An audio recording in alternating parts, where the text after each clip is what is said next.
Welcome back to my channel. If you're new, subscribe to my channel. Today we are going to talk about the first 5 chapters of Letters from Christoper.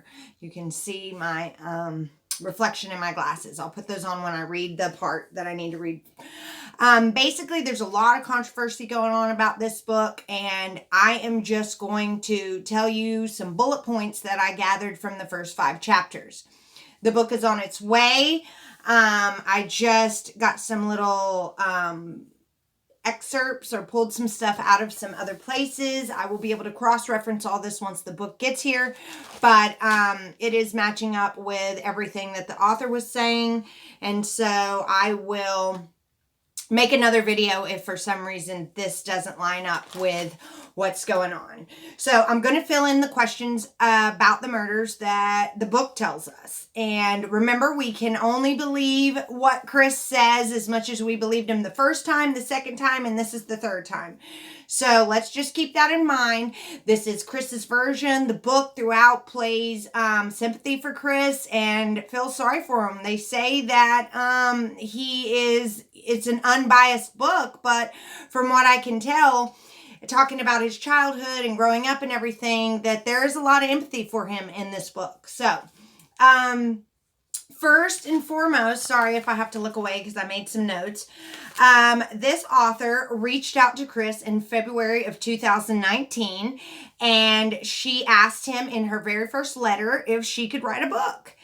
And from what the book says, he didn't get back to her until March 14th, over a month later. Okay, so he had to think about this for a long time.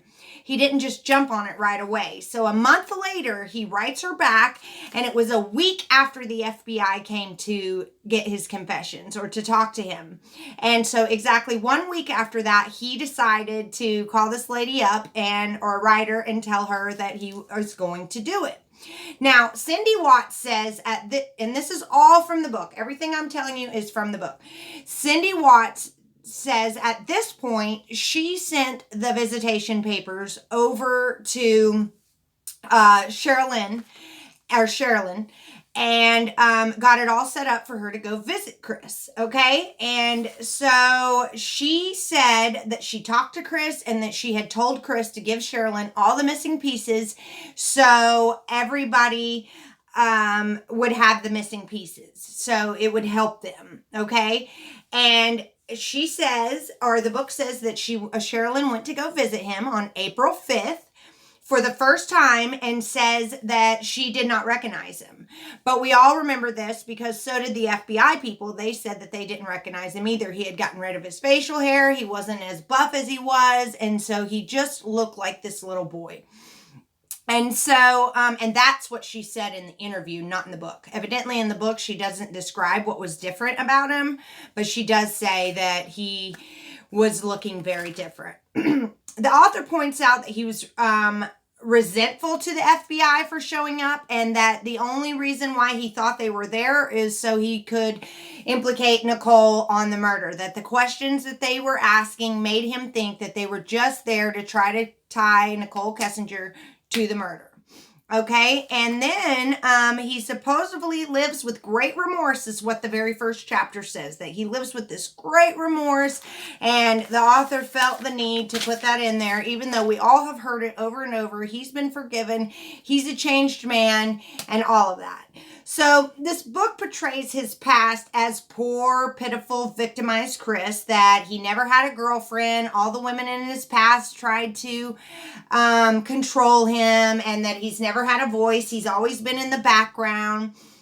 And Cindy says in the book that he's never really been affectionate, openly affectionate, or shown emotion. And so I personally think he might have Asperger's or some kind of social disorder. My son has Asperger's, and so they are very loyal, and you can tell them to do something and they will. So you have to be very, very careful about what you ask them to do. So that's another thing that I think that Nicole had this control over him because of his social disorder. Also, Cindy Watts said that she often heard Chris in the bathroom praying to God, asking for repentance, asking for forgiveness, of his sins, and that he never told her what his sins were, but he would almost have like an OCD in the bathroom, repenting them over and over and over. So she also says that he never went to dances, or he only had 2 friends growing up. He never had any girlfriends, that when everybody else was going to dances, he was sitting at home on the couch with his mom and dad, not doing anything, completely antisocial. Cindy says that she saw Chris last on August 5th, and that he told her that him and Shanann on August 5th, now remember the murders were August 13th, that he told him and Shanann, or he told Cindy that him and Shanann were getting a divorce. And Cindy says in the book that she asked Chris right then and there if he was stepping out on his marriage, and he said no. Now, we've been given conflicting stories, because back before, Jamie, Chris's sister, says that they did know about Nicole. So who knows? And remember that call that Nicole had made to North Carolina, that nobody knows who she was calling. So I honestly think there's a little bit more information there that we don't have. So then the book goes on to say he has always tried to be good and kind, and he cares a lot about what other people think of him. Okay, if you cared so much about what people think about you, then you wouldn't have been the monstrous murderer that you were, okay? He hates being judged. All right. He made that very clear to the author, that he wants people to like him. He's always tried to do good, and that it's not easy for people to let this go.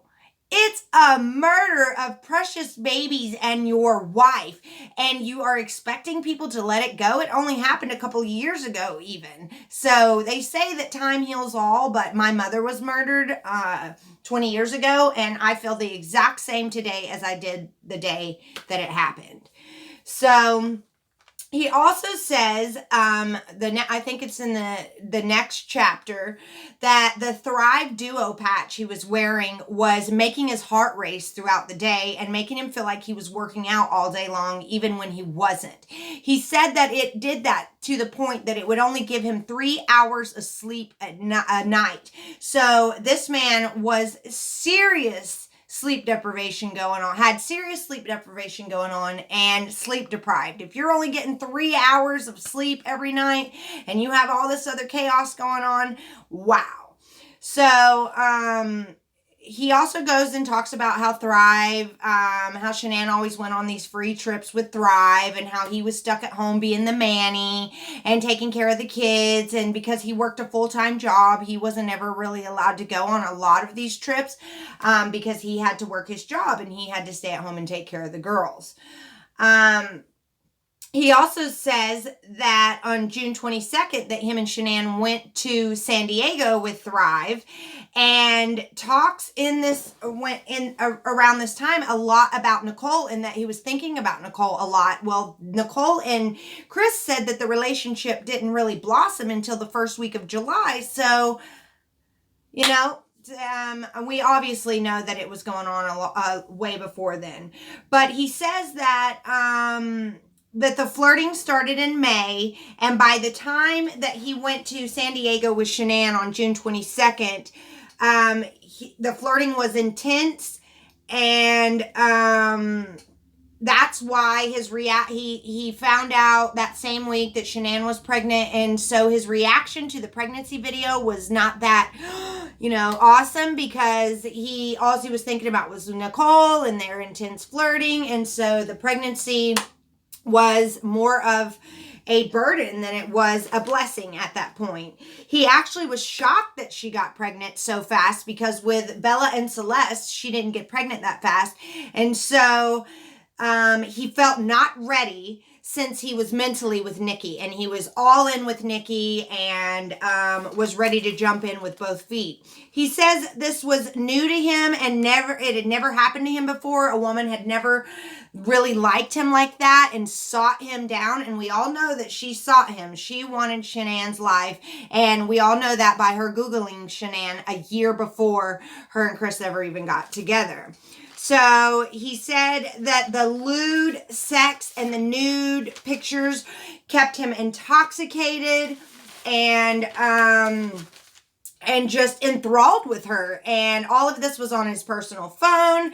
And so we know that Nikki plotted this.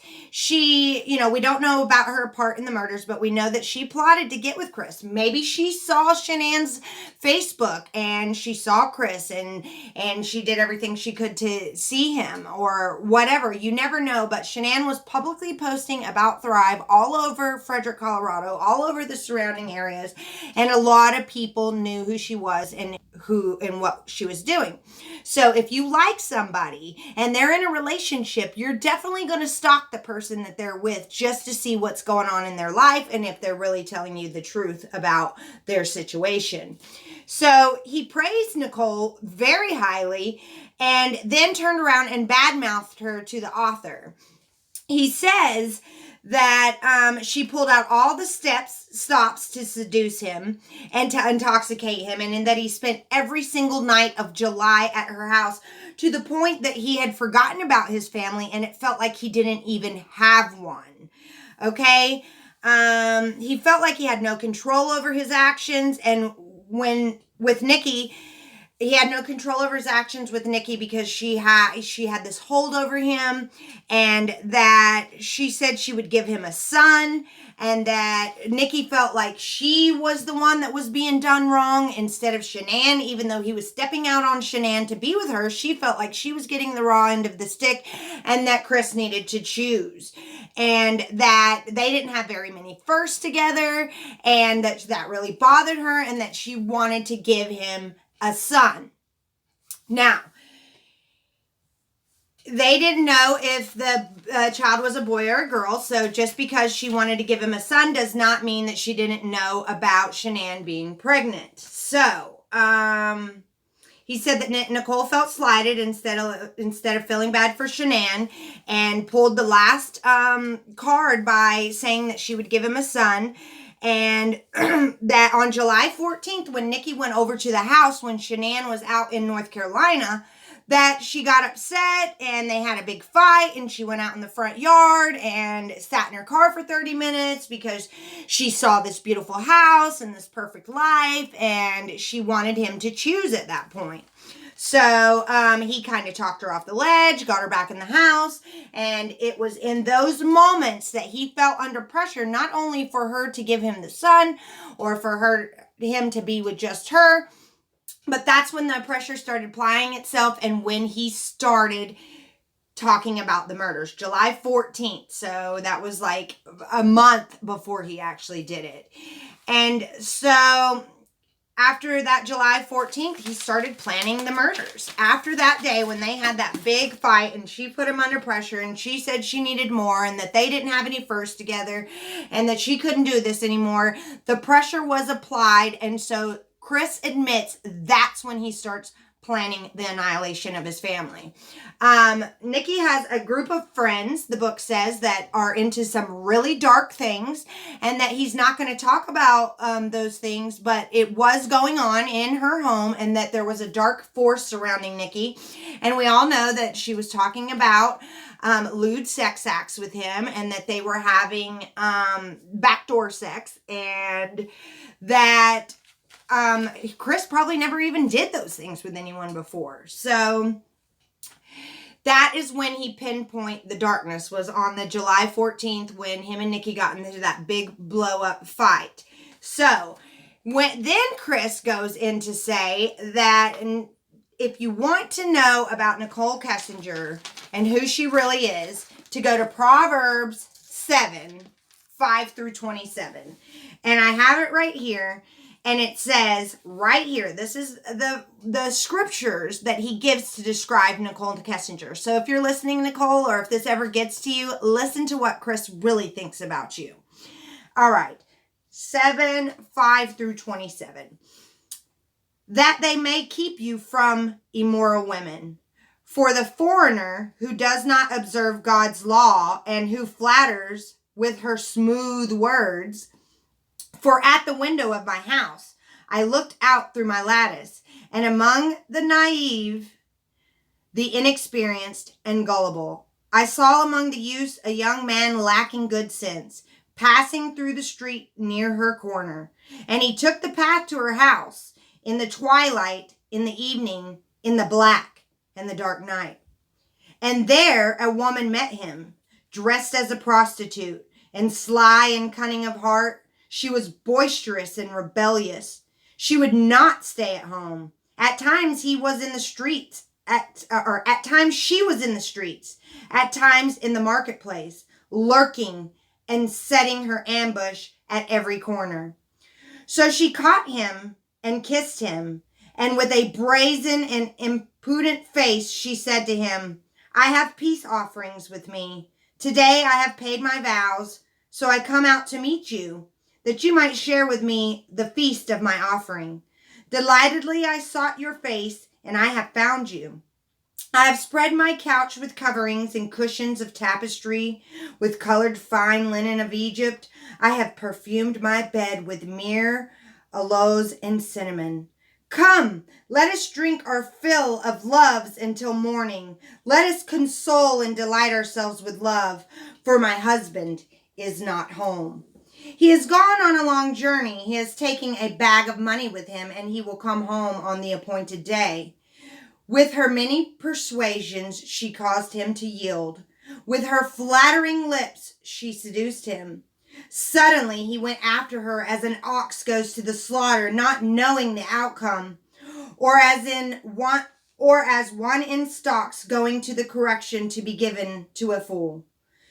Until an arrow pierced his liver with a mortal wound, like a bird fluttering straight into the net, he did not know that it would cost him his life. Now, therefore, my sons, listen to me and pay attention to the words of my mouth. Do not let your heart turn aside to her ways. Do not stray into her evil, immoral path. For she has cast down many mortally wounded.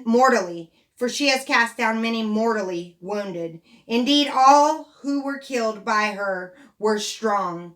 Her house is the way to Sheol, descending to the chambers of death. So he's basically saying that she was this very persuasive prostitute like Delilah, and that she was able to woo him, and that she's not as great as he just painting her a bad light, but this whole time he has defended her and made her out to be an innocent victim. But when you say that Proverbs 7:5-27 is how somebody really is, then, I mean, the proof is in the pudding. So then the next chapter goes on to talk about the issues with the Nutgate and the Watts and all that stuff that we've all heard over and over about how Jamie didn't send out the invites to the bridal shower and how the Watts didn't show up to the wedding and all of that. So we're not going to get into that much, but the Watts did not go to the funeral. They did have a service for themselves for Shanann and the girls, but they did not get to go pay their respects. They were told by other family members that it was probably best that they stayed away for their own benefit because they were getting a lot of hate at that time. And Chris goes into, I think it's in chapter 5, and then this is all we're going to cover, and I'll come back and cover the other chapters once I know more about them.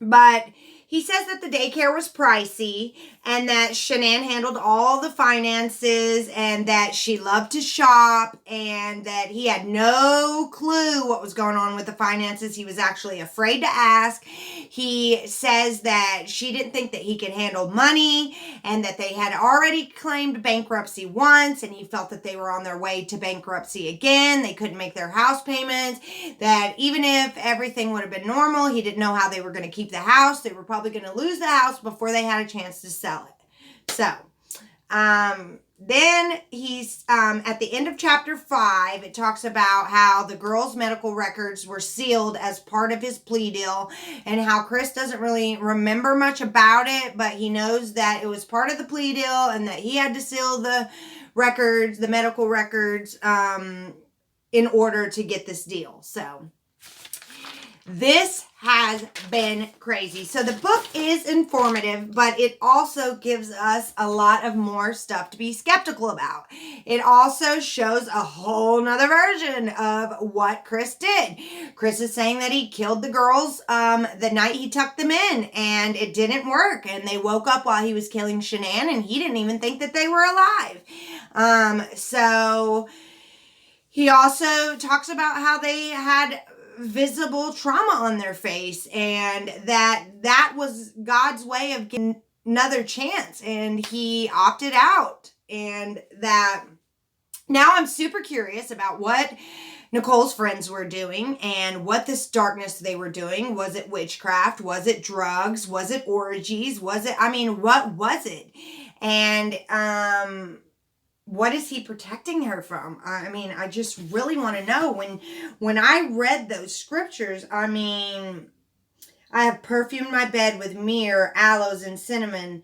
Come, let us drink our fill of love until morning. Let us console and delight ourselves with love, for my husband is not home. He has gone on a long journey. He has taken a bag of money with him, and he will come home on the appointed day. With her many persuasions, she called him to yield. With her flattering lips, she seduced him. Suddenly, he went after her as an ox goes to the slaughter, not knowing the outcome, or as one in stocks going to the correction to be given to a fool, until an arrow pierced his liver with a mortal wound, like a bird fluttering straight into the net. He did not know that it would cost him his life. Now, therefore, my sons, listen to me and pay attention to the words of my mouth. Do not let your heart turn aside to her ways. Do not stray into her evil, immoral paths, for she has cast down many, mortally wounded. Indeed, all who were killed by her were strong. Her house is the way of Sheol, descending to the chambers of death. And that, Nicole, is what Chris really thinks of you.